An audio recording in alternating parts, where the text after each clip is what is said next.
بسم اللہ الرحمن الرحیم۔ صاحب اسم و امیر شیخ تمیم بن حمد آل ثانی کی سرپرستی میں کتارا بیچ پر پہلی مرتبہ عربی گھوڑوں کا پہلا کتارا بین الاقوامی میلہ منعقد کیا جا رہا ہے، جس میں دنیا بھر سے وسیع تر شرکت کے ساتھ اصل عربی و نسل گھوڑوں کی خوبصورتی کے مقابلے کرائے جائیں گے۔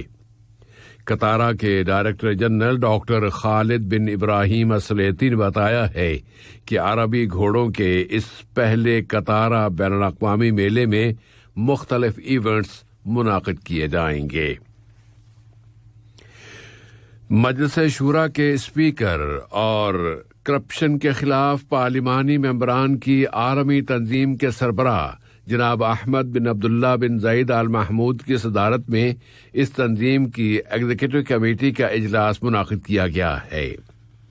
ویڈیو کمیونیکیشن کے ذریعے ہونے والے اس اجلاس کی ابتدا میں جناب اسپیکر نے زور دے کر کہا کہ یہ تنظیم کورونا کی عالمی وبا کے باوجود اپنی سرگرمیاں اور پروگرام جاری رکھے ہوئی ہے، اور وہ اپنی صدارتی مدت کے دوران اس تنظیم کے اعلیٰ مقاصد کے حصول کے لیے کام کریں گے کہ عالمی سطح پر بدعنوانی اور کرپشن کے خلاف جنگ میں اس تنظیم کا بہت بنیادی کردار ہے۔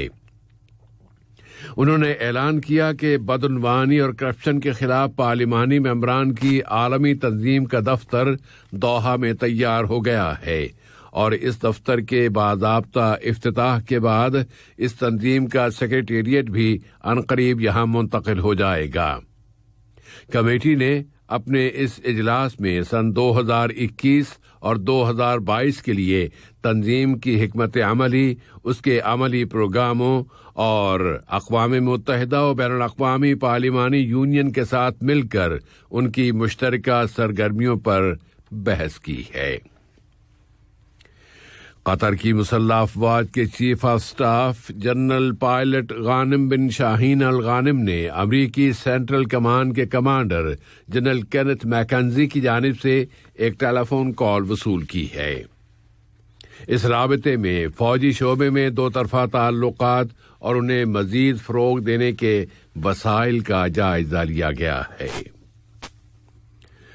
سوڈان کی خود مختار کونسل کے نائب صدر محمد حمدان دگلو نے قطر کا 3 روزہ سرکاری دورہ مکمل کرنے کے بعد صاحب سمو امیر شیخ تمیم بن حمد آل ثانی کا شکریہ ادا کرتے ہوئے کہا ہے کہ قطری قیادت کے ساتھ ان کے مذاکرات انتہائی نتیجہ خیز اور تعمیری تھے، اور یہ مذاکرات دونوں برادر ملکوں کے باہمی تعلقات کے مستقبل پر مثبت اثرات مرتب کریں گے۔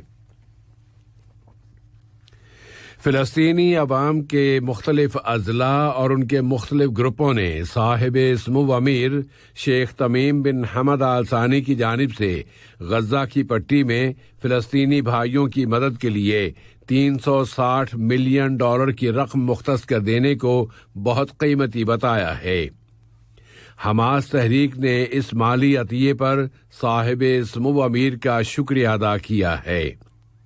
حماس تحریک کی قیادت نے وہاں قطر کے سفیر اور غزہ کی تعمیر نو کے لیے قطری کمیٹی کے صدر سفیر محمد العمادی کے ساتھ ملاقات میں کہا ہے کہ وہ قطر کی جانب سے فلسطینی عوام کے لیے سخاوت سے بھرپور اور مسلسل مدد کو نہایت قابل قدر سمجھتے ہیں، جبکہ قطر وہاں کے تمام علاقوں میں اہم اور انتہائی ناگزیر پروجیکٹ پر کام کر رہا ہے۔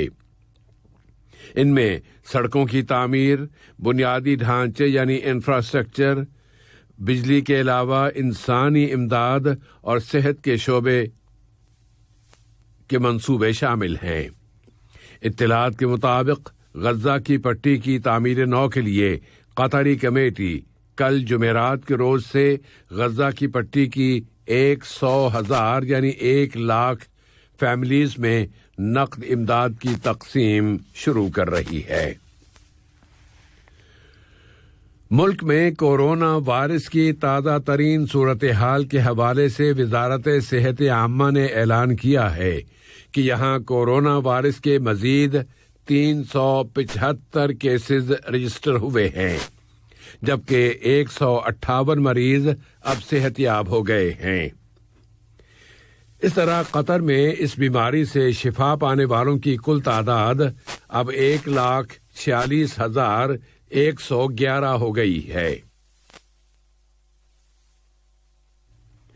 وزارت صحت نے کہا ہے کہ وہ گزشتہ چند روز سے مریضوں کی یومیہ تعداد میں بتدریج اور مسلسل اضافہ نوٹ کر رہی ہے۔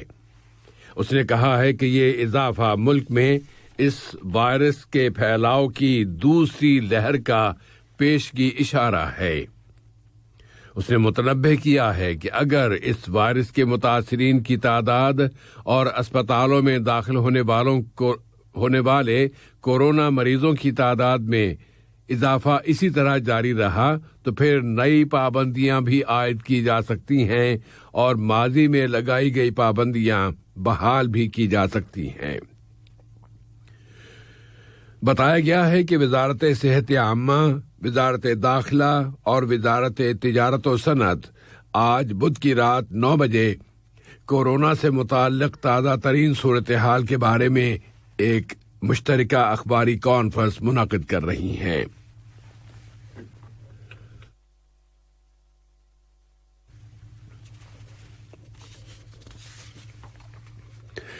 امریکہ سے آمدہ اطلاعات کے مطابق امریکہ کے سابق صدر ڈونلڈ ٹرمپ کی امپیچمنٹ اور مواخذے میں ڈیموکریٹک پارٹی کے وکلاء استغاثہ نے ٹرمپ پر تاریخی بددیانتی کا الزام عائد کیا ہے، اور یہ الزام ان کی جانب سے اپنے حمایتیوں کو کانگریس کی عمارت پر چڑھائی کر دینے پر ابھارنے کے پس منظر میں لگایا گیا ہے۔ واضح ہے کہ اب سے ایک ہفتے کے بعد امریکی سینٹ میں باضابطہ یہ امپیچمنٹ شروع ہونے والی ہے۔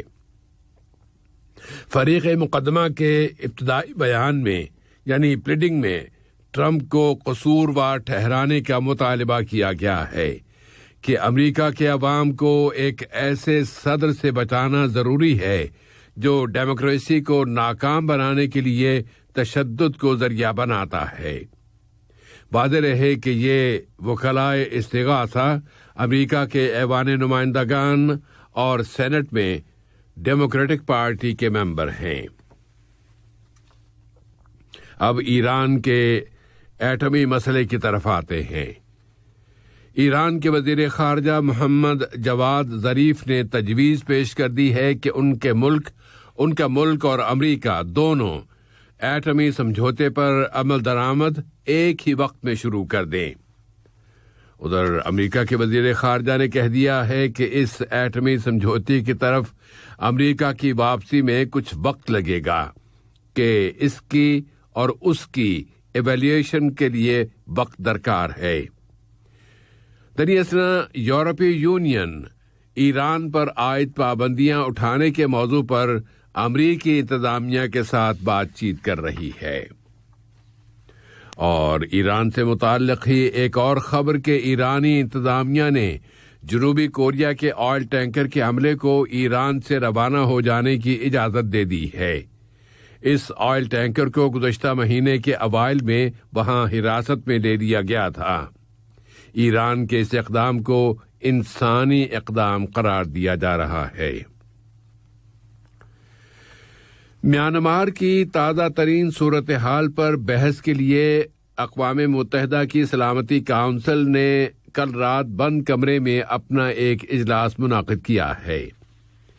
طے یہ پایا تھا کہ اس اجلاس میں ایک قرارداد کے متن کے مسودے پر بحث کی جائے گی، جس میں مطالبہ کیا گیا ہے کہ اس ملک میں اس فوجی انقلاب کے بعد اب دوبارہ سول حکومت بحال کر دی جائے۔ میانمار کی فوج نے کئی سالوں تک سول حکومت کے ساتھ مل کر وہاں حکومت کرنے کے بعد اب مارشل لا نافذ کر دیا ہے۔ اس پر تنقید بھی جاری ہے، اور امریکہ کے صدر جو بائیڈن نے میانمار پر دوبارہ پابندیاں لگا دینے کی دھمکی بھی دے ڈالی ہے۔ انہوں نے کہا ہے کہ سیاستدانوں کی گرفتاری جمہوریت اور قانون کی بالادستی پر براہ راست حملہ ہے۔ امریکی صدر نے عالمی برادری سے بھی اپیل کی ہے کہ وہ میانمار کی فوج پر دباؤ ڈالے کہ وہ اقتدار سے علیحدہ ہو جائے۔ اس دوران میں حقوق انسانی کی تنظیمیں مذہبی اور نسلی اقلیتوں اور خاص طور پر روہنگیا مسلمانوں کے انجام سے متعلق پوچھ رہی ہیں کہ وہاں سول حکومت ہو یا مارشل لا، دونوں صورتوں میں ان مظلوموں پر ظلم و ستم کیوں جاری ہے۔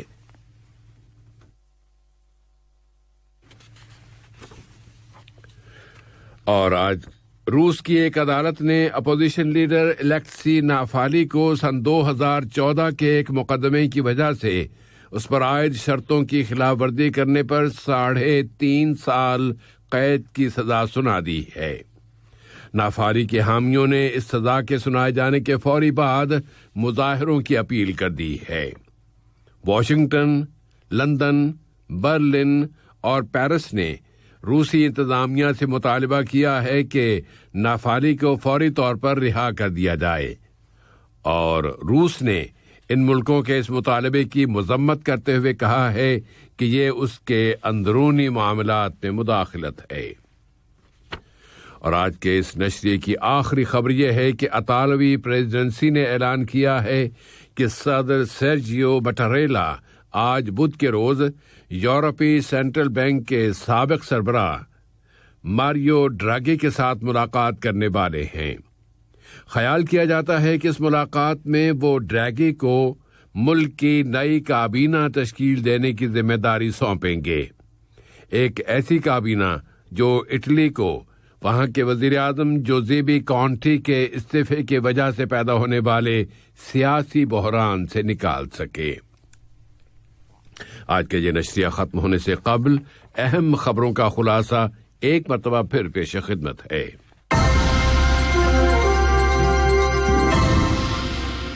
سوڈان کی خود مختار کونسل کے نائب صدر نے صاحب سمو امیر کا شکریہ ادا کیا ہے اور قطری قیادت کے ساتھ اپنے مذاکرات کو بہت قیمتی بتایا ہے۔ صاحب سمو امیر کی جانب سے غزہ کی پٹی کو مالی عطیہ مخصوص کرنے کا وہاں عوامی سطح پر بھرپور خیر مقدم کیا جا رہا ہے۔ ملک میں کورونا سے متاثر ہونے والوں کی تعداد میں اضافے کی وجہ سے وزارت صحت نے اس وائرس کی دوسری لہر آ جانے پر متنبہ کیا ہے۔ تہران نے کہا ہے کہ وہ اور واشنگٹن ایک ہی وقت میں ایٹمی سمجھوتے کی طرف واپس آ جائیں۔ اور میانمار کے حالات پر بحث کے لیے سلامتی کونسل کا کل رات بند کمرے میں ایک اجلاس ہوا ہے۔ ریڈیو قطر سے آج کا پہلا نشریہ اپنے اختتام کو پہنچا۔ اگلا نشریہ رات 7:30 بجے۔